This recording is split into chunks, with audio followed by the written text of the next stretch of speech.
CPM ഭരിക്കുന്ന സഹകരണ ബാങ്കിന് മുന്നിൽ CITU നേതാവിന്റെ സത്യാഗ്രഹം. തിരുവല്ല ഈസ്റ്റ് കോഓപ്പറേറ്റീവ് ബാങ്കിന് മുന്നിലാണ് സീനിയർ ക്ലർക്കായ E.A. എബ്രഹാമും ഭാര്യയും സമരം ചെയ്യുന്നത്. സ്ഥിരം ജീവനക്കാരുടെ ആനുകൂല്യങ്ങൾ നിഷേധിച്ച് കരാർ നിയമനത്തിൽ വന്ന MD-ക്ക് വലിയ തുക ശമ്പളം നൽകുന്നുവെന്നതടക്കമുള്ള പരാതികളാണ് ഉള്ളത്. തിരുവല്ല ഈസ്റ്റ് കോഓപ്പറേറ്റീവ് ബാങ്കിലെ സീനിയർ ക്ലർക്ക് ഇപ്പോൾ അദ്ദേഹം സസ്പെൻഷനിലാണ്. ഇവിടെ ക്ലർക്കായിരുന്ന CITUവിന്റെ മുൻ യൂണിറ്റ് ഭാരവാഹി കൂടിയായിരുന്നു, ഇപ്പോഴും CITUവിന്റെ പ്രവർത്തകൻ കൂടിയായ ഇബ്രഹാമാണ് ഇവിടെ ഇപ്പോൾ സത്യാഗ്രഹം ഇരിക്കുന്നത്. ഈ ബാങ്കിന് മുന്നിൽ തന്നെ അദ്ദേഹം സത്യാഗ്രഹം ഇരിക്കുകയാണ്. ഭാര്യയ്ക്കൊപ്പമാണ് വന്നാണ് ഈ പ്രതിഷേധം. എന്തുകൊണ്ടാണ് ഇവിടെ കുത്തിയിരുന്ന് പ്രതിഷേധിക്കുന്നത്?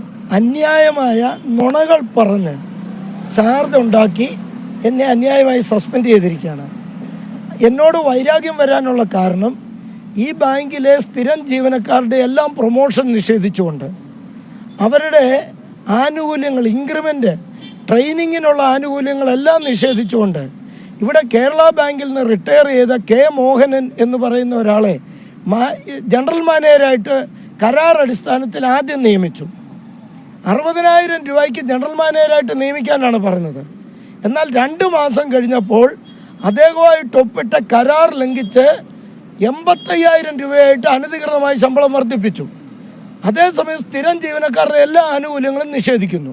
ഇതിനെ ഞാൻ ചോദ്യം ചെയ്തു. CITU ഭാരവാഹിയാകുന്നതിന് ഇവിടുത്തെ മുഴുവൻ ജീവനക്കാർക്ക് വേണ്ടിയാണ് ഞാനിത് സംസാരിച്ചത്. CPM ആണ് ഭരിക്കുന്നത്. ഇവിടെ CPM ആണ് ഭരിക്കുന്നത്.